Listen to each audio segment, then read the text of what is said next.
All right, we'll call to order the meeting of the Gainesville Community Reinvestment Area Advisory Board, July 19th, 2022 at 5:37 p.m.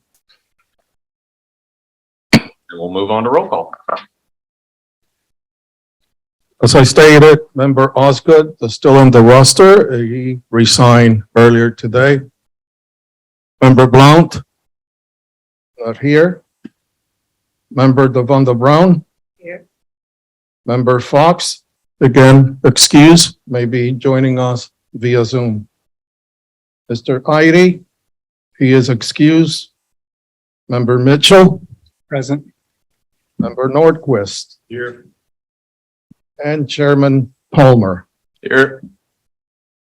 Member Seawright. So we do have quorum. Okay, great. We'll move on to the next item. I guess we should go ahead and note, Member Blunt is here now. Member Blount, present. Great. Move on to the next item, the adoption of the agenda. Second that. Motion and a second. Is there any discussion? All those in favor? Aye. Aye. All those opposed? Okay. The agenda is adopted. Let's move on to the approval of the minutes from the last meeting. All right, we've got a motion and a second. Any discussion? No discussion. All those in favor? Aye. Aye. Those opposed? All right, sounds good. The minutes have been approved. Mr. Chairman, who moved? Member Norquist and then Member Brown. Seconded.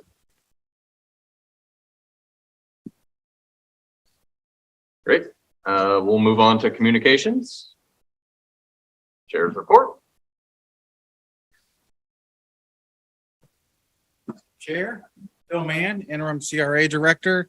Just a couple of things to report. Got new glasses, so I'm still getting used to them. So Great. Fifth Avenue, Pleasant Street Historic Heritage Trail. Staff has been working with the city manager on how we're going to move that forward. The invitation to negotiate has officially been abandoned, and we're working with the city manager and procurement office to get that project back on track and get it going. On the G-Tech building, the contract with Walker Architects been executed. The Greenwood Consulting Firm contract is out for signature. As I talked about previously, the two contractors will focus on G-Tech's next step relative to the business incubator format and G-Tech's interior renovations so as to provide the best environment for our tenants, and then how we're going to move forward with the whole campus itself. The East Side Gateway staff has been working. We've been working with David and some of the staff at GCRA on how we can revamp the East Side Gateway. We've been asked to add some color to it. The original design was Florida landscape friendly, which doesn't add a lot of color. So we're looking at how we can make it look a little more attractive and fitting to the neighborhood. So the GCRA team will be reaching out to the neighbors, the board, and ultimately present to the city commission to see how who wants to go. And this came up in our discussions with the county commission. And on this Thursday city commission agenda, GCRA has two items: the community partnership program approval and Heartwood home sales that you're going to get a presentation on tonight. And then the final thing I have to report to you is on August 1st, there'll be a joint city county commission meeting. There's two items on the agenda. One of them is the central receiving facility. It's a joint project with Meridian Behavioral Health. It's kind of in the same vein as the Eastside Clinic project, which we will eventually be bringing information to the board on that overall project as it moves forward and GCRA gets involved in that. The other one is going to be a joint discussion of the GCRA between the two commissions. I don't think they've had that discussion since the reformation, correct? The last one was March 2nd, 2022, with the annual report. It's the last joint city county meeting that was. Okay, so there will be a discussion on that. That's the second agenda item at the August 1st meeting. Okay, Great. Is there a way I could request staff to just send the board members a notice just for a reminder that that's coming up on August 1st? The JCC? Mm-hmm. You know what time that is supposed to start? You all know what time it is up here? I do not, but I will include that on my notification. Great, thank I you. will look when I return to my seat. Because I have a habit, I do this and my phone is back there. Anything else I can answer for you all? I had a question. You mentioned the Fifth Avenue, Pleasant Street, agreement was abandoned. Yeah, the Heritage Historical Trail. Okay. It was abandoned because we did, what was it, 3 solicitations? We only got one. We only Three received, solicitations only got one non-compliant, my apologies. Yes, you're correct. yes. And so nobody wants to do the work, so I think staff has a plan for moving it forward. I don't know that I've ever seen 3 RFPs where nobody bid on it, but work must be very plentiful. Had to be me. Huh? It had to be me. Had to be me that it happened to. Is the construction phase of that project? It's the last design phase and the construction phase, correct, Mo? Yeah, it's in 2 parts. One part is sort of the construction phase of it, and where we left off, we did some community engagement regarding that. And then the part with the ITN was the need to look for some qualifications around the historical piece of it. And so we're in discussions with the city manager after we went out and looked. The last one was an ITN and an invitation to negotiate with regards to the historical piece. And we had one that it didn't quite fit the needs that we were looking for and the qualifications. And so we did have discussions, we're continuing to have discussions, and ideally we'll get to come back to you with some direction, how to move those pieces forward, whether together or separately with the construction piece or maybe the historical piece.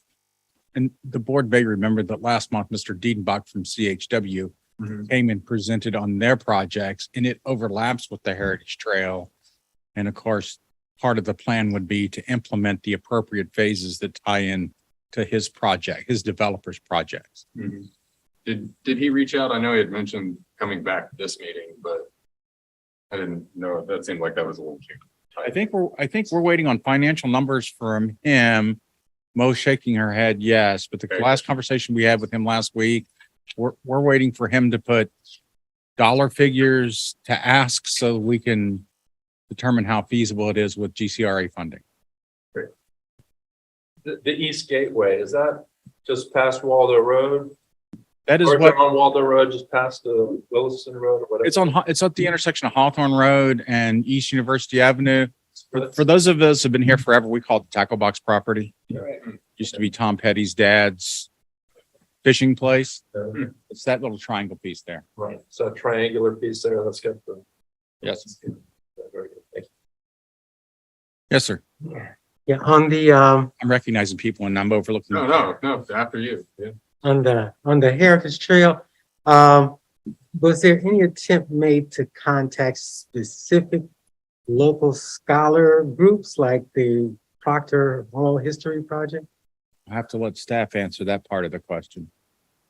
The last one we first started going out for the pre-bids, the intent was to look for someone that had maybe done other historical trails, to have them come in and lead that. We were unsuccessful. And so now that's part of the conversation that we're having, Callie, is, who could we work together locally with, also the community that's there. So we have had conversations about that, and I do think we'll come back to everyone to see how we can look at this from the historical content and really working with the community. And then the other pieces is revamping the design that we do have where we left off and seeing if the community agrees with that and the building aspect of it and how that shakes hands with CHW that came here. There's a couple areas that could overlap. Well, I want to ask and strongly suggest consulting directly with Professor Ortiz and with Commissioner Walker. I know that both of them have expertise and both of them know people with specific experience. And that should be So the issue with Commissioner Duncan Walker would be that she is a city employee, so we couldn't contract with her. No, not the contract with her, but professionals that she knows, Right. various professionals around Florida with that specific experience. Okay, I understand. I thought you were asking us to consider contracting with her. No. My apologies. I misunderstood. Any more questions? All right. I skipped over chair's report. I don't have a report. And moving on to the staff report. What we doing?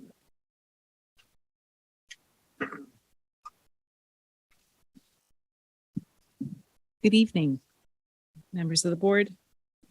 This presentation, Tricia will queue up. This is a presentation that Tricia has put together, and it is what, unfortunately, she's in quarantine, so I'm here presenting it, and we'll be presenting it next Thursday. And my name's Ray Haver. I'm a manager, recently started with the GCRA.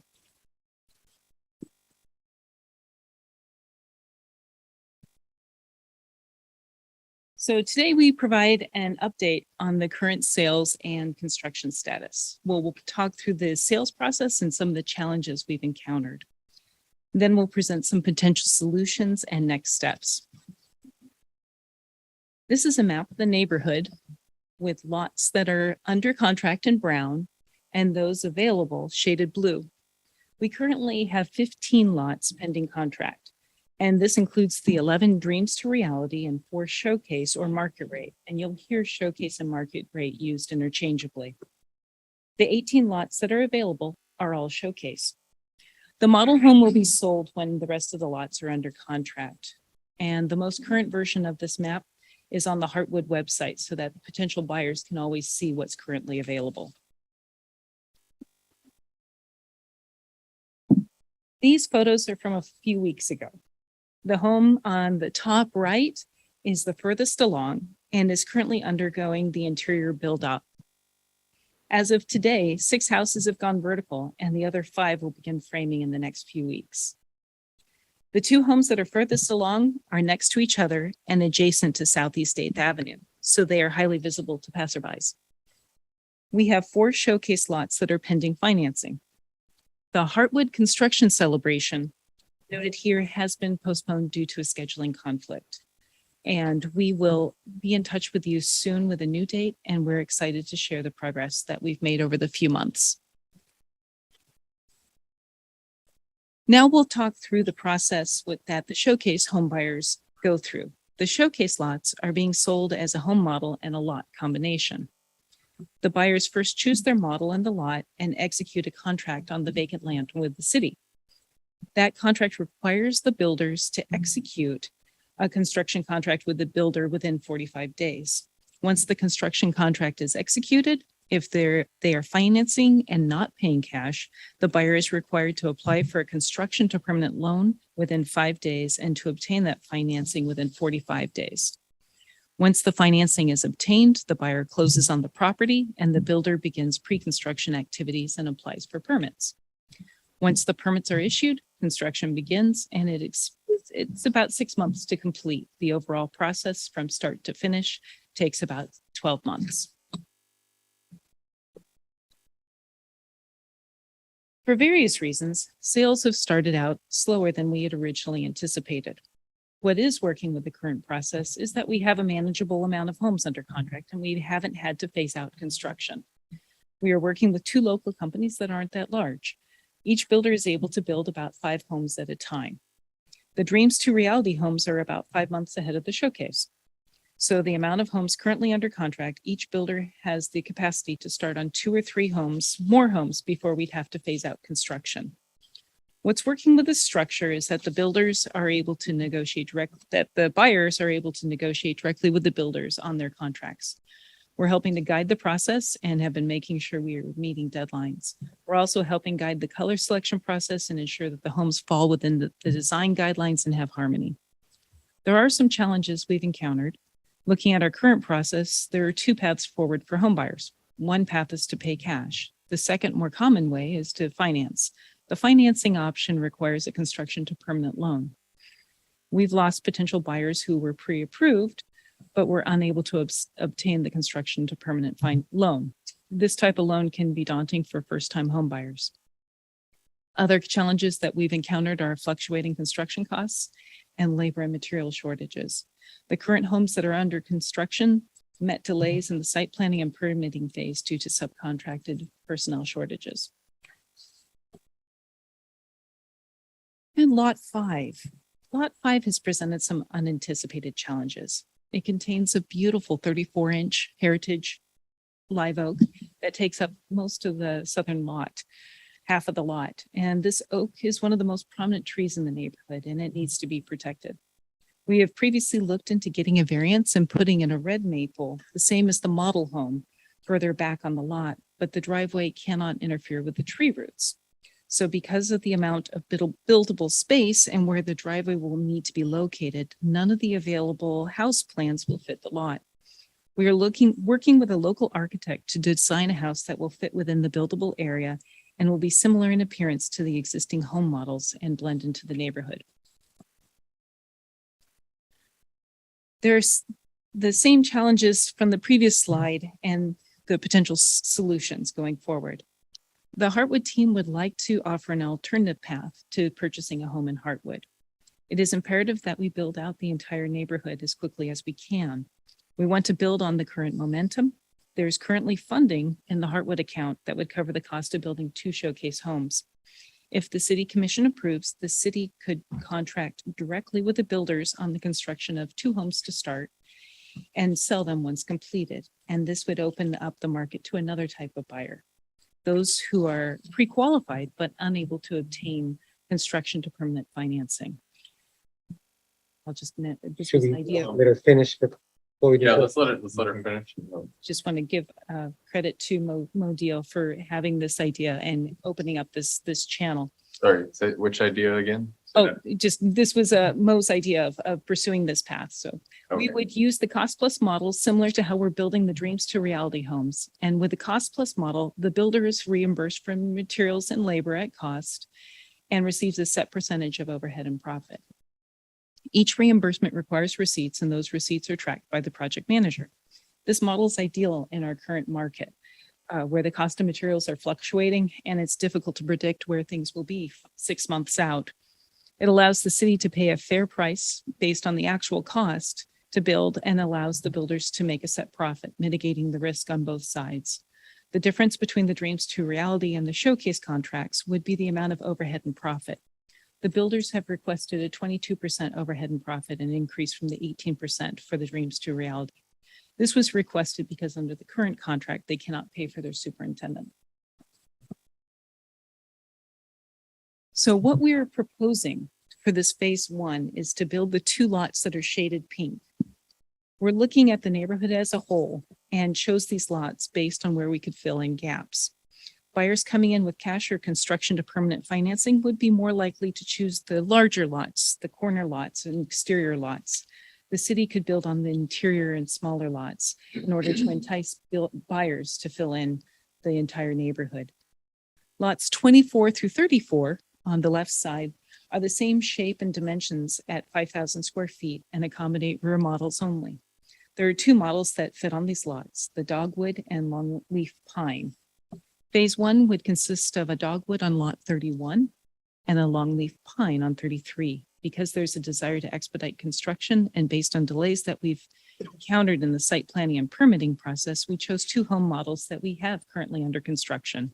So the truss drawings have been done and could potentially be expedited. Site planning is also completed for these models on lots with similar same dimensions, so the drawings would be easy to replicate. It gives us the opportunity to design the neighborhood and ensuring that no more than 2 of the same models would be next to each other. The builders are currently working on proposals, so we don't have the projected costs yet, but the current listing price for these models are $310,000 for the longleaf pine and $289,000 for the dogwood. Once the homes on lot 31 and 33 are sold, those proceeds would go back into the Heartwood Fund and could be used to build more homes. The second phase would include lot 5. By then, the new model, Sycamore, the one that was designed for the buildable space, would be ready and other lots could be decided based on what is still available. This process could be repeated until all the lots are sold.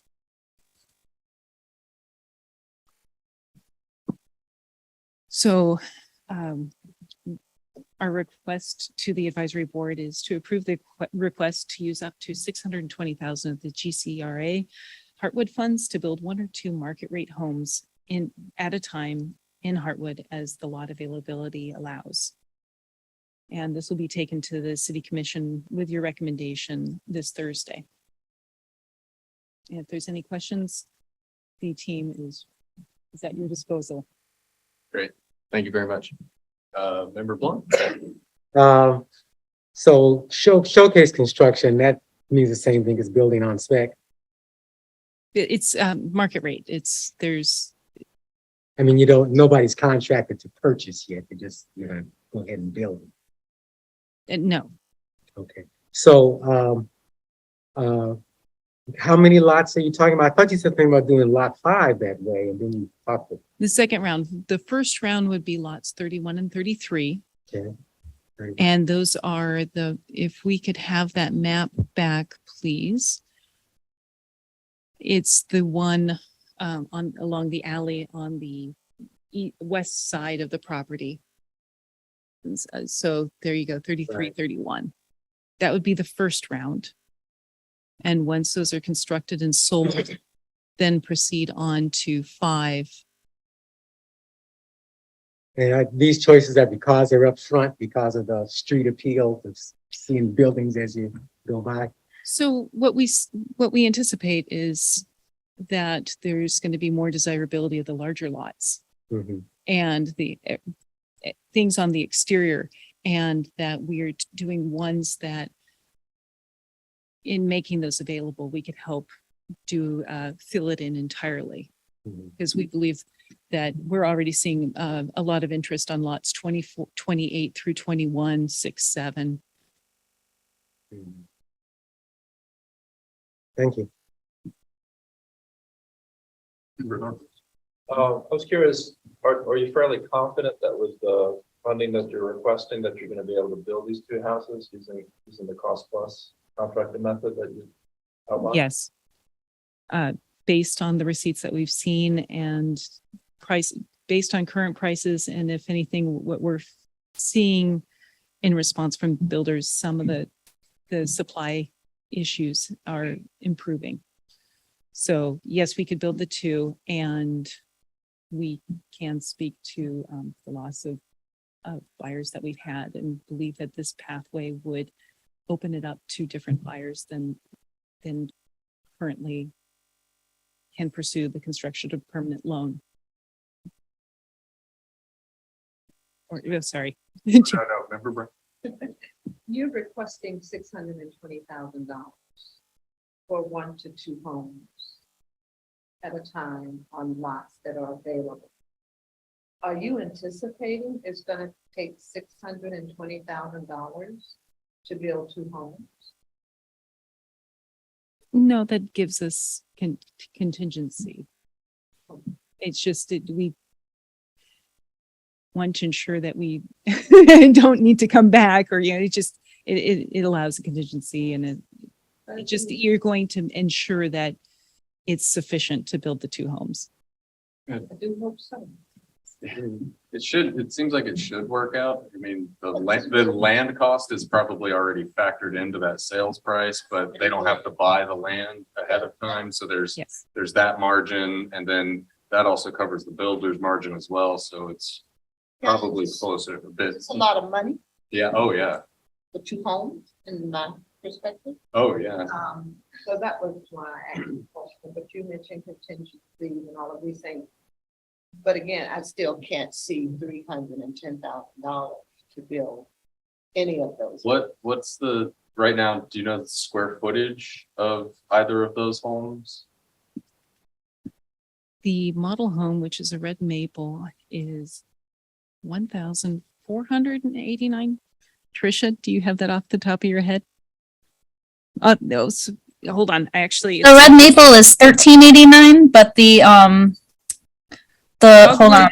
The dogwood is 2,204 square feet and the longleaf pine is 2,344 square feet. That's heated and cooled or under? Heated and cooled. Under, And as, hold on, yes, because the heated and cooled is lower than that, excuse me, yes.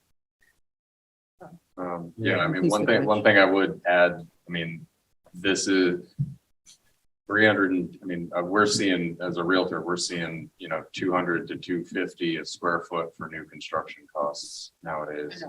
And yeah, that's crazy. So 1,500 square foot is $300,000 nowadays. I'm just thinking of what the market, what the sales price is gonna ultimately be. There would be no profit, I guess. You're just basically getting your money back to build another home. Yeah, for the city, it doesn't seem like there's major profit motive Right, here yeah, within this. That's not there. Yeah, It can't be. yeah. We just want to ensure that all lots are built out. Okay, okay. And doing two at a time minimizes the city's exposure. Um, Should the market make a correction, suddenly we position ourselves with two homes Yeah. to sell those.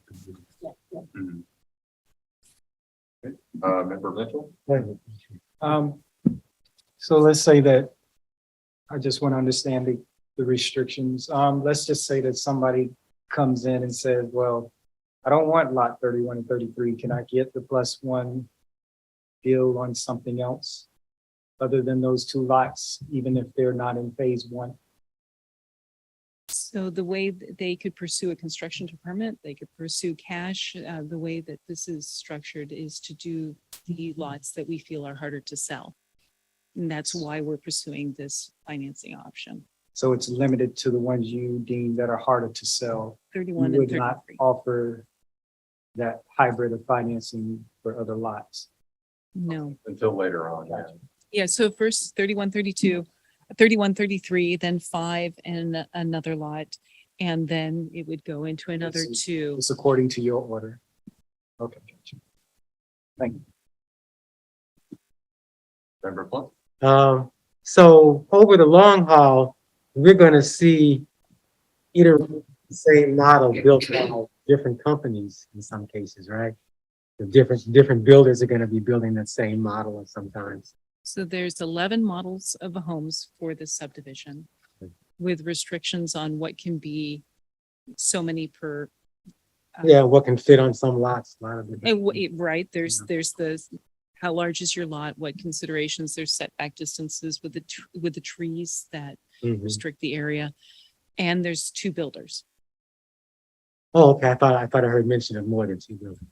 And also, who is trying to prepare for, I don't know if you can prepare, but the Fed is leading up to possibly a full percentage rate hike.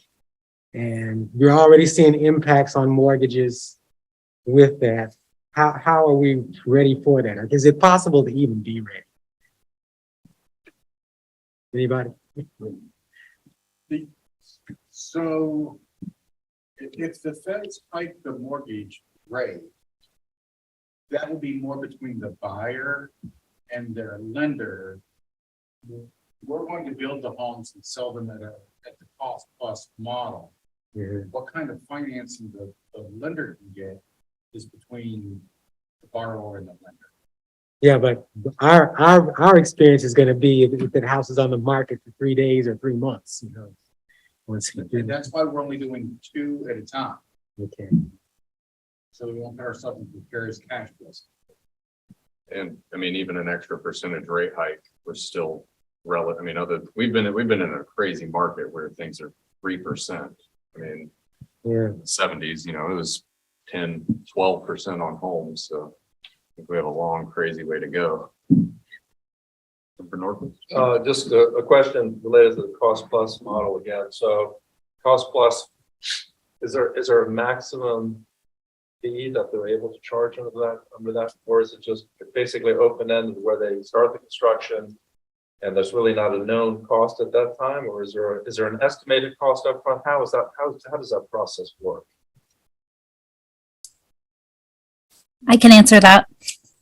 So they, the builders will give us a proposal that has projected project costs based on, the cost of things now and where they imagine they could go. So we base our purchase order on that amount. And then, we haven't gotten to this point yet, but closer to the end of construction, we will, do a change order to the purchase order if needed to increase the amount. It's just a follow. Could there actually be a decrease as well? I mean, if we're in a market where construction prices actually fall, you would be taking advantage of that as well, right? And that's why we like the cost plus model. It allows us to, if we were to lock in prices with a set fee now, if prices fall, then we would be overpaying. So this allows a mitigation of risk for both the city as well as the builders. How optimistic. It's helped in construction. Yeah. I mean, personally, I think this is a pretty interesting option. I mean, I think this is, I've tried to go for construction financing for myself and have run into issues with it just because of the construction and having to find all the hurdles of, getting people through qualifications and getting the contractors qualified. It is definitely a bear for some people.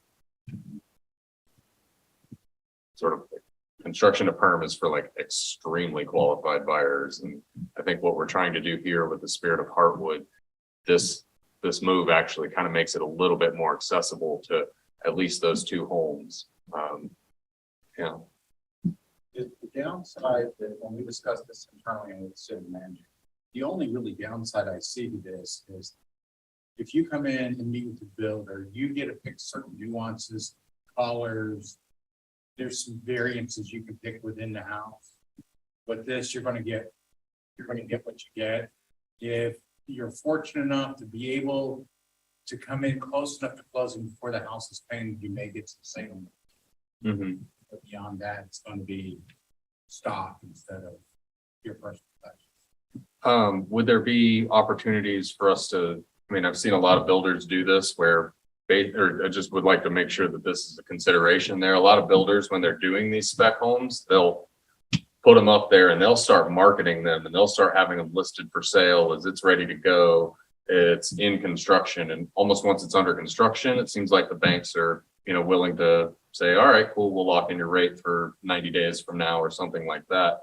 And then as long as they're being marketed ahead of time, those first few months, then I think we'd have a really good opportunity to potentially have those pre-sale people or those kind of like the pre-qualified people ready to go the second the thing is available for the market or available for move in.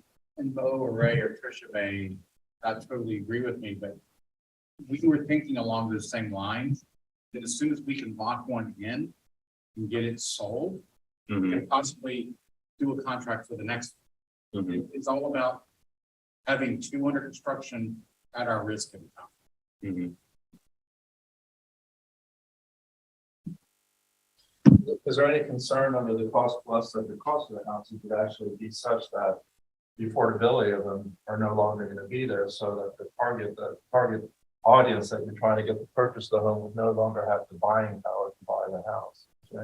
Has that been thought about at all? We have put some thought into that because what's been happening is as we've entered into these agreements with those homes, there's an escalation clause. And what's happened on a couple of occasions is we get to the point where the escalation clause kicks in, and then the buyer, when the escalation clause kicks in, the buyer has the option to back out. Or sometimes their qualification changing the escalation clause. They don't qualify for the loan they were trying to get. So we've thought about that as well. So that's hopefully the price of the home will remain the same as it was going to be if we sold it that way. I mean, the problem is, and I think you've done a really good job of describing it, we don't control the market. And that's why we're only doing two at a time. Because there could be a total, let's hope not, there could be a total crash and we're only sitting on two homes instead of 20. Member Brown? Did you find that throughout this process that you were having difficulty getting people to qualify for the construction time? And that's why you opted to go with this process instead? Nobody seems to want to write construction loans right now. They want to write mortgages, not construction loans. That's what the people who have approached us are saying. Trish, is that correct? Yeah, we have had a handful of buyers that were pre-qualified either for FHA or traditional loans, but they were unable to get the construction to perm. So it's just it's an extra hurdle. Yeah.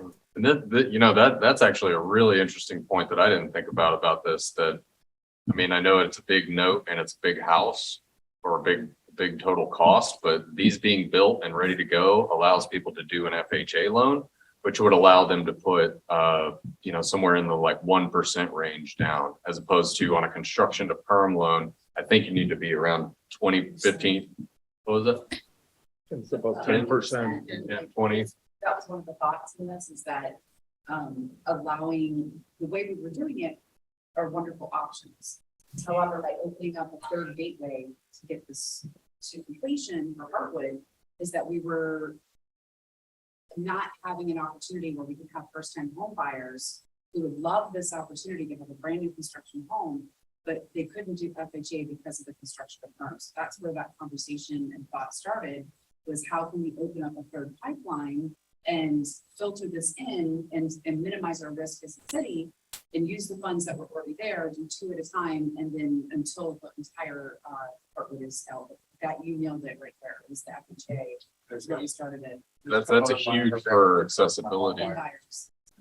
Would there be, is there a way, or I don't know if this crosses into anything, is there a way to prioritize FHA buyers for this type of a program? Because I think if FHA has income requirements and income restrictions on things, and if we prioritized FHA buyers, that might be a good way to kind of shoehorn us towards people who are trying to offer a more accessible home to people.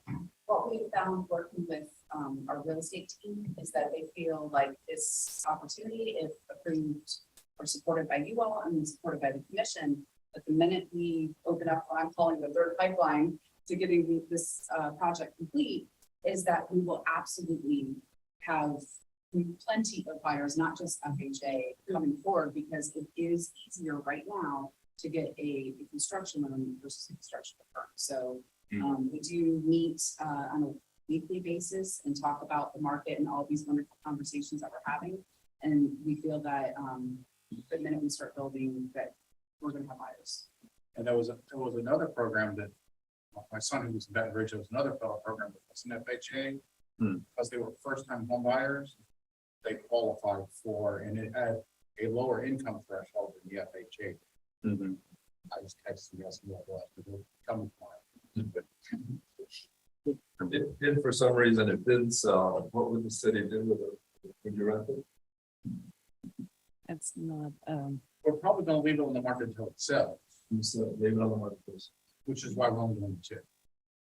and there's HOA, there's covenant restrictions against renting so that it's occupied by the owners. There's covenant restrictions for renters. We want to keep the properties as owner occupied and not as investment properties. I guess my question would be whether or not there's, all right, we listed at 310, sits 30 days. Is there a plan to reduce it a little bit based on recommendation of the real estate? I mean, I know the real estate team here is experts, but is the city, have we addressed or thought about that? All right, it's been sitting 30 days. Let's get some action on it. Drop it 5K. Okay, another 30 days, another 5, another 30 days, another, like those kind of things, so that we're not just sitting on something that's, especially if the market's going this direction and we're just sitting up here, it's just going to sit longer and longer. He's hitting the questions I raised. Were you in our meetings? So the things that we talked about, to your point, is we really need to price the homes at what the market will bear.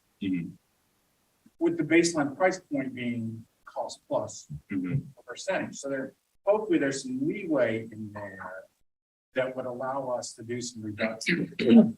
Mhm, But again, I keep going back to we're only doing two, mhm. so that if we have to eat the cost plus, if we have to pay the profit to the builder, we've only did it for 2 homes instead of 20. Okay. Yeah, no, I just wanted to make sure there was a plan for, it's not selling at this price. We need a price reduction if the market's going down kind of. Yes, thing. we're gonna have to do something, which is why, and we have discussed this as a team, but what we should do is a market analysis for what the house should sell for, listed at that price, knowing that this is the list price, and we've got this much play and how much we can sell it. Mhm. If there was any profit we make, we'd obviously go back into the program. Yeah, and I guess, with all of with 310 being a target price, probably the land cost is gonna be where I guess any of that margin is made up for the city. We've already planned it, right? Yeah. Land cost is already. Yeah, so that means there should be roughly, in each home, 10% of that, would factor in and around land. Member Brown? Oh, sorry. Had his hand up first. Sorry, Member Brown. I want to push the question about if we feel stuck with something. I mean, we're not going to leave anything on the market indefinitely. At some point, we're going to say, this is just not selling. So I want to ask, what's the plan then? And maybe suggest also that that such a unit be handled the way the city handled NSP homes and place it with an agency like a housing authority or somebody that does case management along with special case rentals. So we have been working with Corey Harris, the new housing strategist. Mhm. So if it was not to sell, we would work with Corey and see what programs we could use to get somebody. It's not going to set in. What would your time frame on that is that, or I guess I would either, whether or not, I guess I'm asking, is there a time frame on that? Or I would also like to make the suggestion of, if it sits for 6 months, that's probably a really solid sign that you're way off base with where the price is, with the market. I mean, 6 months is forever in this market. Right. And, part of it's going to be the market has changed. This is your business. The market has changed on a routine basis. Mhm. So whatever that time period would be compatible with whatever the market is. I mean, right now I know houses are getting sold before they even go on the market. Mhm. So let's try to look on the optimist side. Well, no, I just like to know that the contingencies or the contingent, like, I think all of this is, we've got a great optimistic thing. I just like to, for me, it's if the contingencies are there and know that it's going to sit for 6 months or, go for the reduction, like 6 months is kind of like enough time to know if it's in the right place or not. I mean, if somebody can't get a loan for that. Yeah, and I think that would be a decision that Team Dynamo would have to work with our real estate agent as to what the appropriate space in the market is at that time. Okay. And not let it set too long and become stale.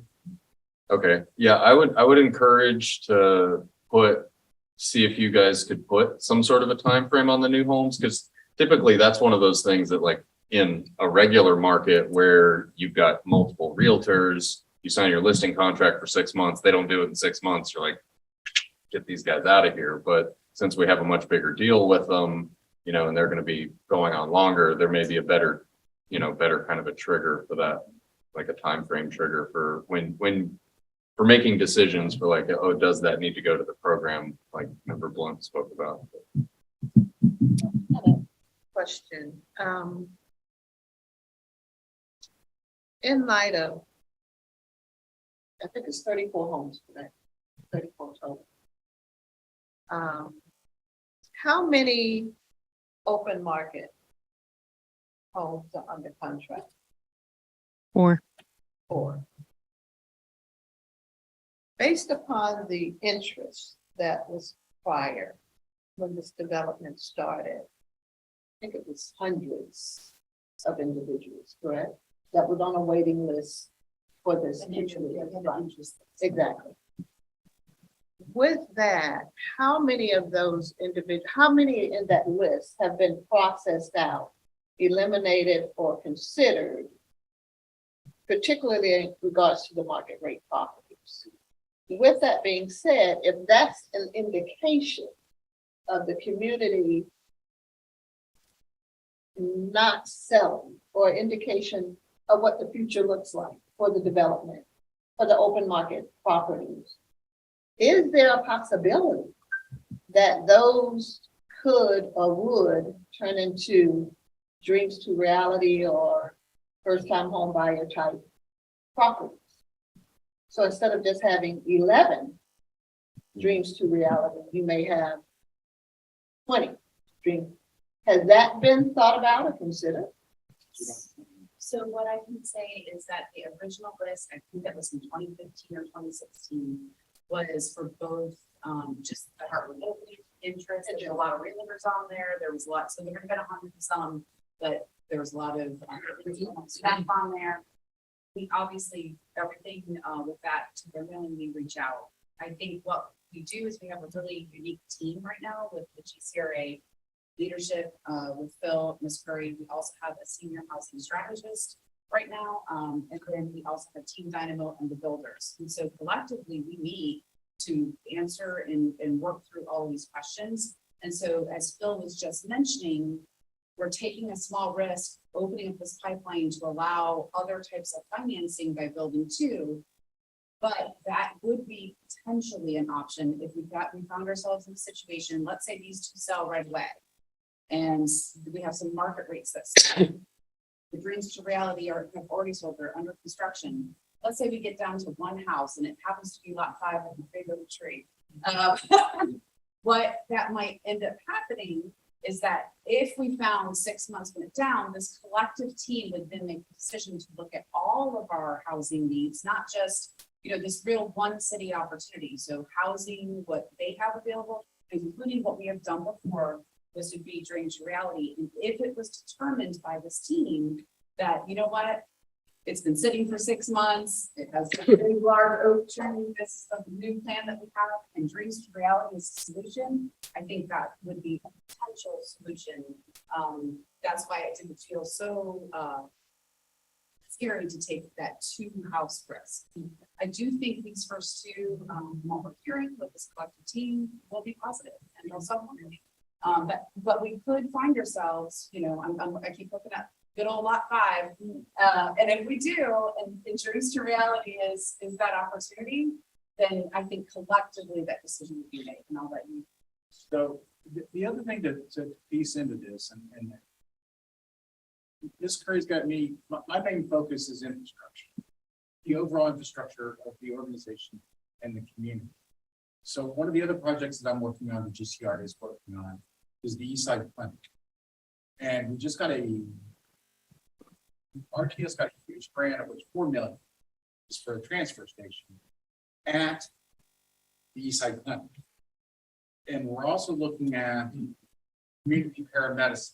All this stuff will be coming out. Yeah, no, I'm sorry, I didn't mean that as like you're hiding. Oh, that's cool. Oh, no, we've got to do a few things Yeah. before all the press releases start. We've got to dot the i's and cross the t's. But we've been discussing it, and this is all going to occur across the street from Berkeley. So when I start looking at the larger picture from an infrastructure standpoint, I've got a brand new subdivision that's going on the south side. I've got a medical clinic and a transit hub that's going to connect all the way through to the GTEC side, possibly a food hub on the same side, possibly the city's paramedicine program. So I'm going to start. We're hoping we're start creating jobs, synergy, that'll all start blending right there in that GTEC Parkwood area. I know there was discussion of that new development coming over there as well on that site. I thought there was a more of like an affordable housing development around that area. Yeah, there's 2 properties. One's immediately west of the Heartwood site, and one's immediately south of the Heartwood site. Okay. Their application for 96 affordable units got approved. Their other application did not. Okay. Their 96 unit application got approved with the county for affordable housing. Their other 80 unit did not get approved. It was apparently there was some rumors that we were gonna do some homeless housing, and just to be totally transparent, their application was for 80 garden style apartments, of which 40 would be homeless families, not homeless individuals, but homeless families. That application did not score with the state, so it did not get filed. The only other thing, if it was to sit empty, I don't know if you would consider a lease to own. That would be another way. Now, it wouldn't get your money back out, put it into the next house. You could have a lease to own program where, somebody that can't come up with a down payment is then able to pay the down payment over time. So I would just throw that out as another consideration. And that's one of the advantages we would have as a government.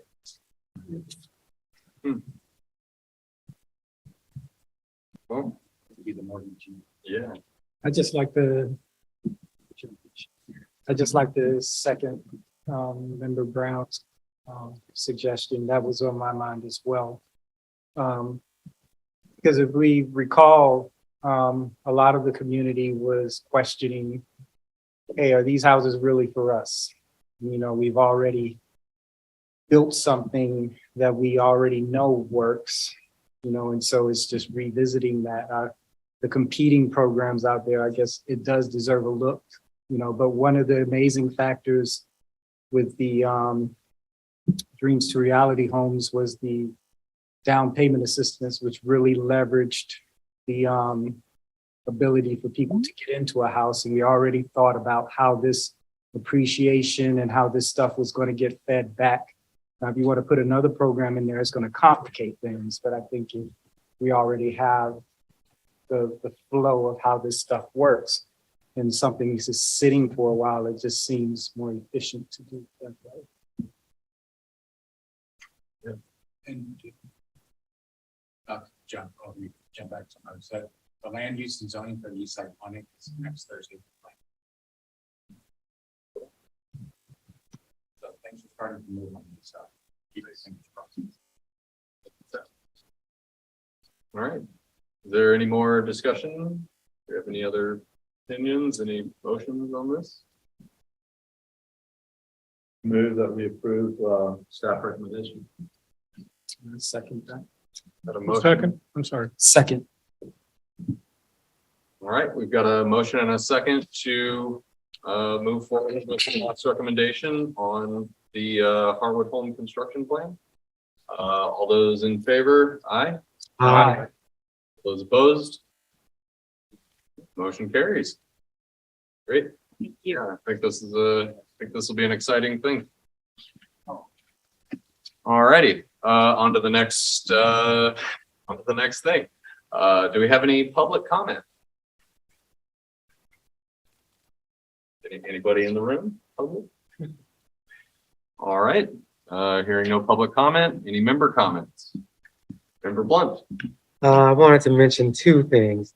On the last presentation, there was some talk about RTS possibly having a transfer station at that East Side Clinic location.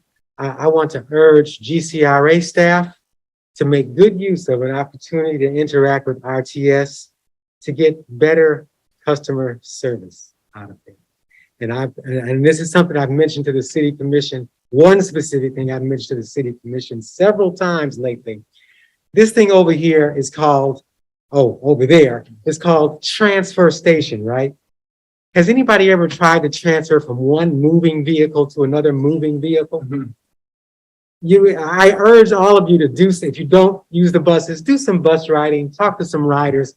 Imagine the frustration. You're taking a bus 7 into the downtown transfer station because you need a bus 1. And as you're rolling in on bus 7, you see the one leaving before your bus parks. RTS needs to understand what transfer means, that all the buses need to be sitting still together for a few minutes so people can transfer. And that means that I, as a rider, coming and seeing the bus I needed leaving just moments before I could have caught it, I get to wait another 40 to 60 minutes for the next one. This is what makes RTS this is some of what makes RTS so unpopular. And some of the other stuff involves internal stuff with driver morale that some of the drivers take out on passengers. That's even more complex. So I just want to urge you to demand, to use the opportunity to interact with RTS to get some better behavior out of it. My other idea, I participated in the AIRS workshop at the Rosa B. Williams Center. And I think I understand from Carol Velasquez Richardson, who's dealing with the museum now, with the Aquin Museum, that they're giving me some kind of honorarium or something for participating in that. And I'm wondering if that is a conflict. I'm thinking maybe I should give that back. That sitting on this board, should I be getting an honorarium for participating in something that GCRA is affiliated with? I want to make sure I'm not on shaky ethical ground with that. So if I could get an expert opinion back from somebody, I'd appreciate that. For David, there's an ethics line that you can call and ask any question like that, and they respond very quickly. Is that a state office? Yes, and Mr. Chairman, Member Blount, I have in fact reached out to them on a question that in fact Member Idy had. And they responded right away and actually encouraged Member Idy to reach out to them. So I'm happy to provide you with that number. They're good. I had never reached out and I was afraid to because of the way you try to reach the state and it's a million numbers. But anyway, I will forward that number to you. Yeah, I've also used it and it was have this question. Okay. Thank you. Yeah. Yeah, I want to come up when I run for president. Great. Thank you. Yeah, I'd just like to, thank you. I'd just like to piggyback on Member Blount's comment about the transfer station. In the days where I was riding the bus, I definitely can identify with that. That from my perception, it seemed like the drivers prioritize their schedule over connectivity. Yeah. And Isn't that crazy? They're going in the same circle all day. What's your hurry? it is an issue, like if a bus does have a serious delay for some reason, the traffic, especially like a 5, it's maybe like a lot of lights. But I think with the technology that you have now with tracking buses and the communication that buses have available to them, that there should be some nuance in being able to make things more connected. Even if they are trying to keep these buses on schedule, it seems like there needs to be some kind of blending or mending, and not just be cut dry, like, okay, it's time for me to leave the station. So whatever, if you got to run after me, good luck. So yeah, that's one thing that I think that RTS, in terms of the service that they need to come with the technology and communications that they have available to them, they should be better at being more sophisticated and servicing people to be able to actually transfer in a timely manner, if they're going to call it a transfer station. Yeah. To comment on that, it's been an extremely long time since I've ridden on RTS. My last time, I think, was my college years, right? But I can recall the bus driver being able to tell the connecting bus that I desired to connect to, that someone was coming. That goes to communication that you mentioned earlier. I would suppose they still have that ability. I want to let you know what happened on that. Several years ago, they had a system where one bus called another bus.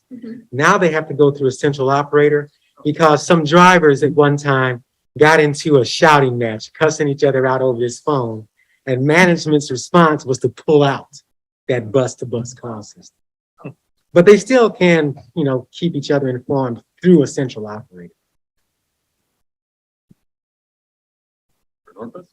I just have a question related to the special meeting that's coming up on the 2nd, I believe. Is that correct? Yes, sir. I was just wondering when we would receive the package.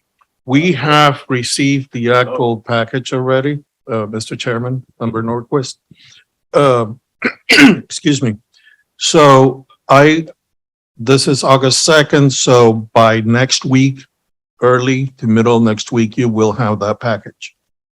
I have to send it through, actually, I believe I did already send it through the approval process in Legistar. You will also, just to let you know that we are transitioning into a new system for recording meetings and so on. And that becomes effective August 1st. So notwithstanding, that has been submitted. In fact, I've been using the new system here tonight just as a training. And so but I will send that to you folks next week. Joint meeting August 1st between the two commissions starts. And I'd just like to comment on the barbecue for the sewer program. I thought it was wonderful success. I was able to attend. Met a lot of great people that had small businesses out there doing their thing and a lot of great things for the kids. I thought it was great that the GCRA, some of the funds that we contributed, made everything free for the kids. And they were having a wonderful time out there. I even got to design it. I mean, this lady had glasses, like wine glasses, regular glasses, and they were giving them away free. They had stencils where you could put designs on the glasses, whatever you want, and be creative. And I sat there, did mine, took my glass on, and it was completely free. So hats off to you guys and making that happen. I think for what we're trying to do for the community piece of what people want, when we did our survey, that was definitely befitting of what I think people want. And also it served the economic piece as well, getting people exposure and connection to their small businesses. So bravo. Great. Yeah, thank you. Thanks for that update. All right. Short of any other comments, next meeting will be August 2nd at 5:30 for our special meeting. Other than that, with no, what's the word? Not dissent, but without any objection, that's objection. Without any objection, I'll say we're adjourned.